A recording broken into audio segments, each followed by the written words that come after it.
Brandon, your friend is here to see you. Yeah. Tip.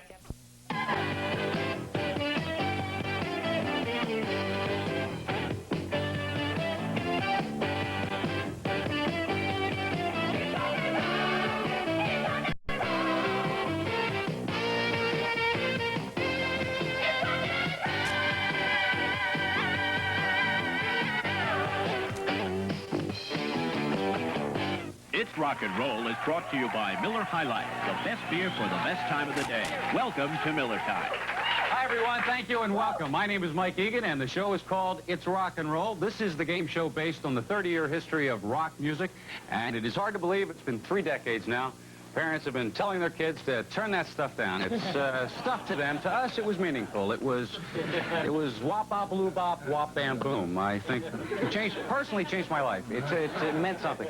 We're going to jog your memory with music from Little Richard, Little Eva, Little Anthony, Big Bopper. Normal-sized people, too. We have, you know, we have that. Prizes, we have prizes, great prizes. We have, well, we have good prizes. We got Raisinets. And we're going to introduce our panelists to you and let you see who's on whose team. This is the blue team. And let's take this opportunity right now to meet our contestants, shall we? Our first contestant, as you can see, is Jane Shaw, an actress living in New York. Hello, Jane. Welcome to our show. Good to be here, and good luck to you. Are you ready to meet your team members? So you're going to play with? Okay. Our first guest panelist, you probably remember from 1966 to 1968, had over 10 songs in the top 20. They had a #1 TV show, and I'm a believer. Ladies and gentlemen, from the Monkees, please welcome Peter Tork.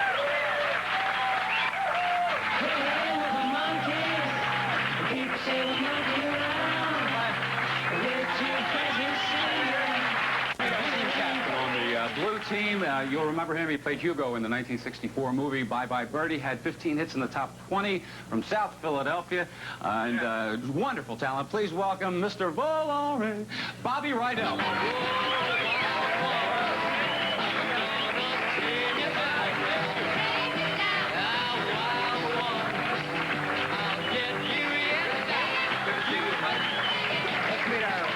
Team right now. I think most of you know Bill, but I'll introduce him anyway.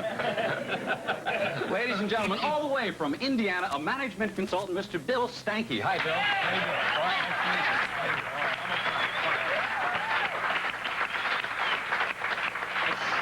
It's probably the biggest hand a management consultant has ever gotten in the history of TV. You realize that? That very well could be. Yeah, very well. I bet on it. Let's meet your celebrity. A teammate to your left. This gentleman, along with his band, had put out over 10 albums. They've appeared in TV shows such as Angie Dickinson's A Policewoman, and we'll talk about it later. Also in the movie Hollywood Boulevard. You remember he couldn't stop drinking that Hot Rod Lincoln. Ladies and gentlemen, Commander Cody.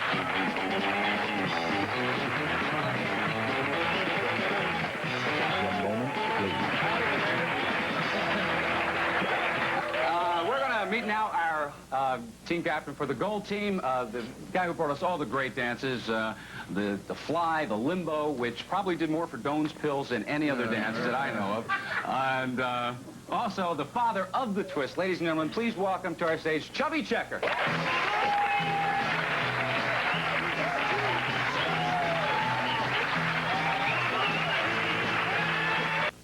We are experiencing technical difficulty.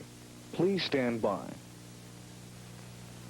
We are back now with round one of It's Rock and Roll. Chubby's team had correctly identified the opening riff as that of Satisfaction, and as the result of that, you get to pick first from our many categories, which I will read to those people who, on the off chance, can't read. Where our categories include rock women, teen idols, originally done by Motown, which is next to Larry and Curlytown, I believe, and doo-wop, and The Way They Were. Okay. Bill, Chubby, and Commander Cody, have you guys come to a decision? Yeah, I think we decided on The Way We Were. Okay. Well, here's your first question. In that category, The Way They Were. All right? One of the most successful recording and concert stars of all time is Fred Rogers. Is Kenny Rogers.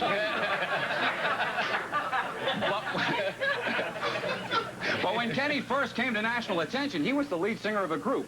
What was the name of the 1960s rock group? Sure, you can help each other. If you know it, you can say it, sure. First edition? That's right, they're first.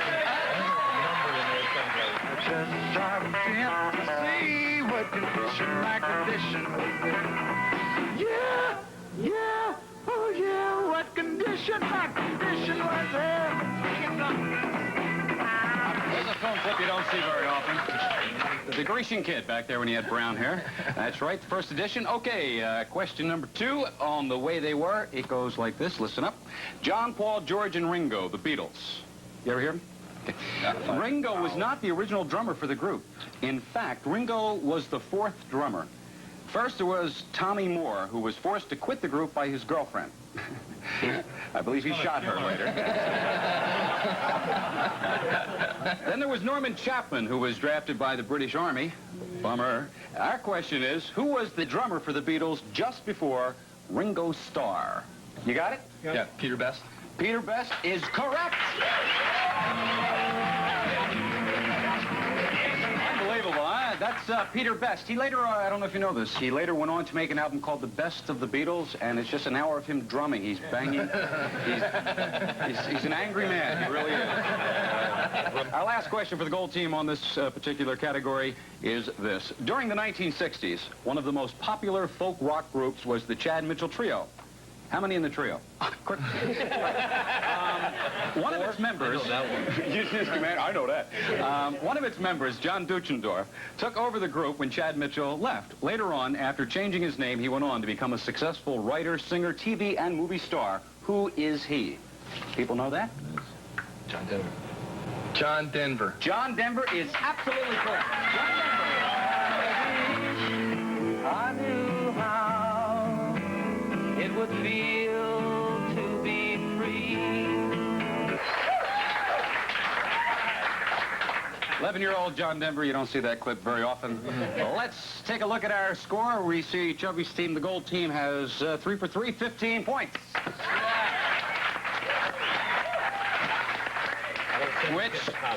Which you multiply that times 10, you got near $70. So. Okay, let's go. They didn't hire me for math. Let's go on now to the blue team, and since you had to sit by and watch these guys play, now it's your turn. And have you had a chance to look over the board? You can pick any one, of course, except the ones they just said. It'd be silly. What? So, have you decided on a category? What do you guys... What sounds interesting? We selected doo-wop. Doo-wop? Doo-wop. Okay, you got doo-wop. You want the... Okay, good. Let's, we'll go with the doo-wop. All right? Doo-wop. First doo-wop thing here. We're gonna... It has come to my attention that you are desirous of some doo-wop. Somebody left the door open in 1957. Yeah, we want a doo-wop. Well, me and my guys was going to show you some doo-wop. Come right this way. Listen, before I go, listen very carefully to what they're singing because you will be tested later, okay? See you later. For real. Nice hair. Are you the guys that do the doo-wop? I'd like to thank the guy who wrote the song that made my baby fall in love with me. He walks in the classroom, cool and slow. Who calls the English teacher Daddy O? Johnny Brown. Johnny Brown. He's a clown. Hey, Johnny Brown. He's gonna get caught. Yeah. Just you wait and see.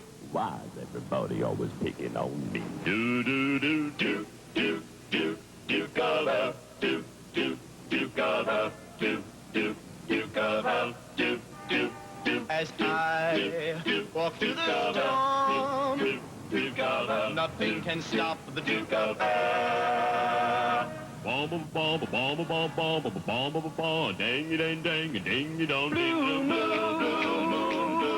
You saw this getting in love without a dream in my heart, without a love of my Bomb bomb bomb bomb bomb bomb bomb dang dang dang ding dong ding.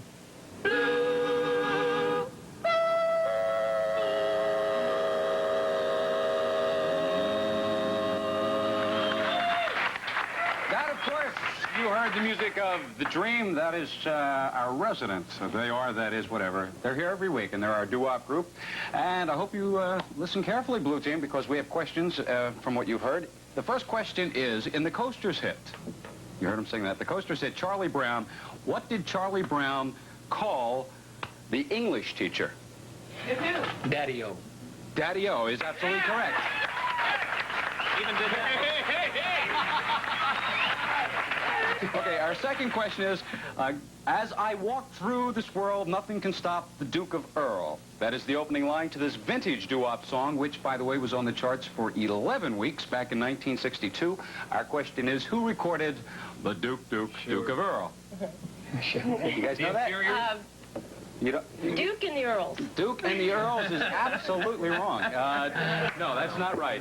Just Duke, maybe. How about just the Earls? How about Anybody the Earls? know it? Gene Chandler was our answer. Okay, here's the third one. Let's see if you do as well. In the classic... Thank you, Mike. In the classic... We can do a spell guide. Just trying to get along.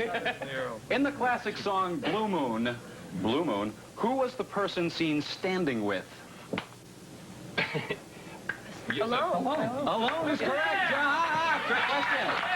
Blue Moon.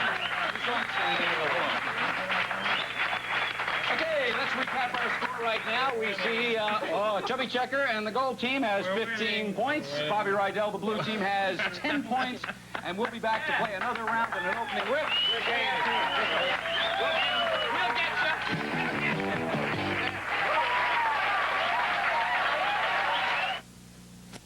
Back and ready to play round 2 of It's Rock and Roll. We see the gold team, Chubby Checkers team 15, the blue team, Bobby Rydell's team 10. So we're going to play the challenge round. And now we play the challenge round, another opening riff, and whoever correctly identifies the opening riff again will go first. So listen up, and I think we're ready. Ladies and gentlemen, here is our opening riff for round 2. Oh, blue team, Jane. One fine day. One fine day.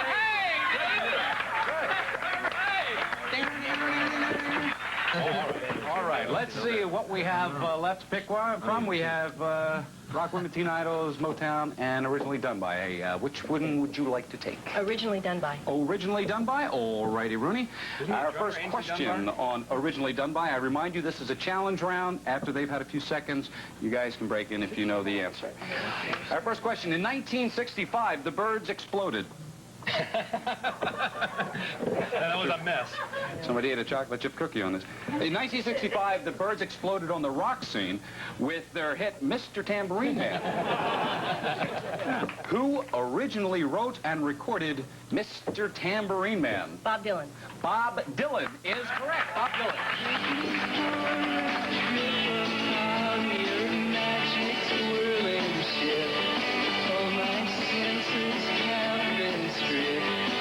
A lot of people thought it was Dylan Thomas, but it's Bob Dylan. Okay. Our second question on Originally Done By goes like this. British star Joe Cocker had a top 10 hit with the song The Letter. Remember that? He sang it illegibly. He actually sings illegibly. It's incredible. But just 3 years earlier, this American group had a #1 hit with this particular song, which stayed on the charts for 11 weeks. What group had the original hit of The Letter? The Box Tops. Here, the Box Tops.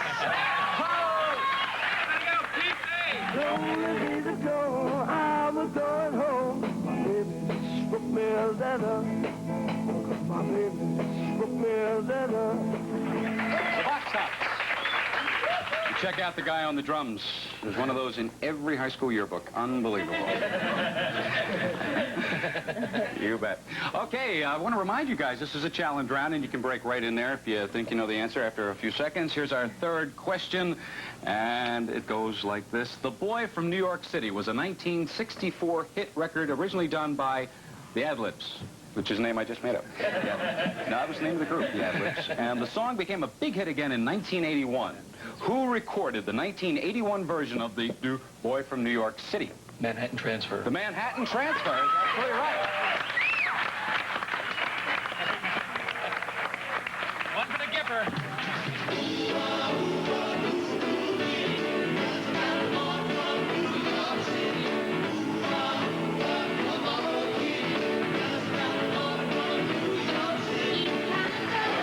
Let's recap the scores for you right now. as we can see, the blue team, Bobby Rydell's team, has a total of 25 points. Chubby Checker, the gold team, 15 points. And we now go to Chubby Checker's team, and it is time to pick a category that has not been chosen yet, and that would be Motown or teen idols or rock women. Have you come to a decision, guys?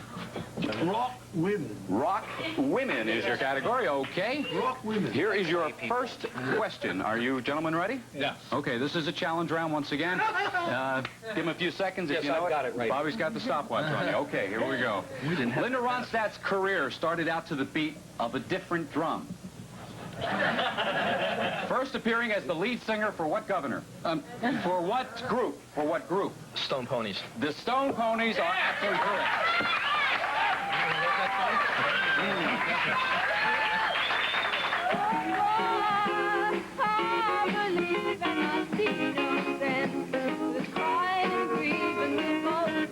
Longer if you live without me. Very lovely clip of Linda Ronstadt, and she later went on to sing on key, so that's an important thing there. Our second question is this. One of the more popular groups to come out of San Francisco in the late 60s was Big Brother and the Holding Company. Unfortunately, that's not the question, but it's good to know that. However, they spawned the lead singer. Upstream? Who's one upstream and Iron Salmon, I believe, yes. They spawned the lead singer live on stage, it was on the album, who was later fictionally portrayed by Bette Midler in the movie The Rose. Who was she? No, you do it, no. Janis Joplin. Janis Joplin.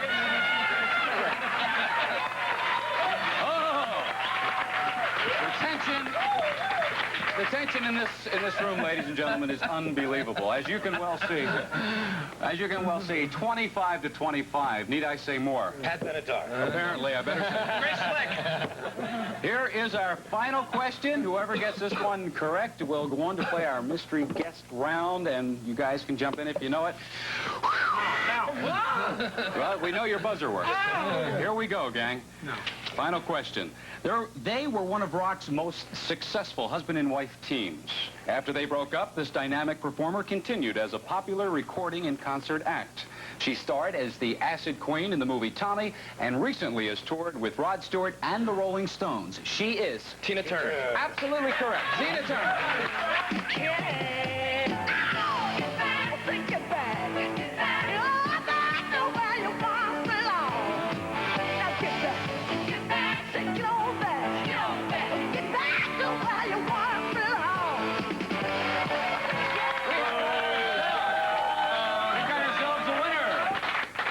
Final tally, Bobby Rydell and the blue team. You played a good game, 25 points. The gold team, Chubby Checker, our winner, 30 points. We will go on to play our mystery guest round right after this message. Don't go away. And here's someone now to tell you what those prizes are. Stereo to go from Panasonic with AM, FM, plus a Panasonic Outsider television, quality from Panasonic. Second prize, Activision's newest games, Skyjinx, Megamania, Pitfall, Star Master, Chopper Command, and Unit for Playing. Entertainment from Activision. Are you ready, gold team? We are. You will see sitting in front of you our rock and roll blindfolds. If you please put those on right now. They go with just about anything. Better not be Elton John, I'll tell you this. They're very nice, aren't they? Yeah, you can put them on right now. If you like? Yeah, okay. Anybody want a cigarette? Okay. We're going to bring on our mystery guest right now. Don't say anything, but how about a warm hand for our mystery guest, please?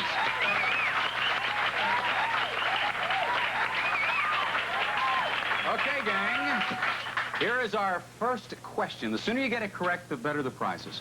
During the second wave of the British invasion, our mystery guest was the lead singer of this group from Manchester, selling 17 million records between 1964 and 1967. And in 1965, they sold more records than anyone else, including the Beatles. You have any idea who it could be? Dave Clark. Wrong. Let's Let's go for our second question. Oh, okay. Well, maybe you'll get it. Guess. Well, that's one of those technicalities you hear about.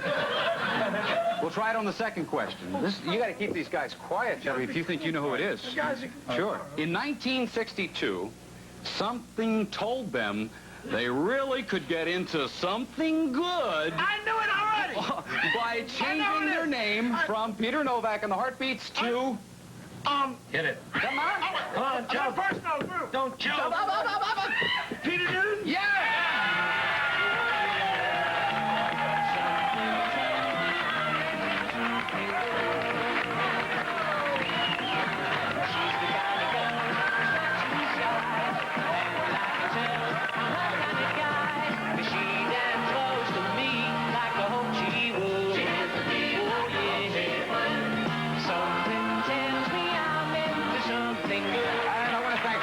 Chubby Checker and the rest, and the blue team, Bobby Rydell.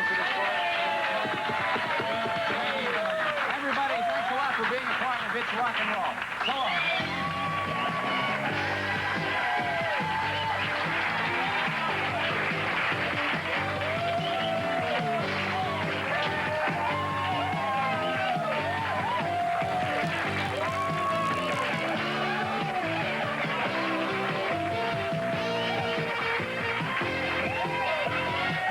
It's Rock and Roll has been brought to you by Light Beer from Miller. Everything you've always wanted in a beer and less.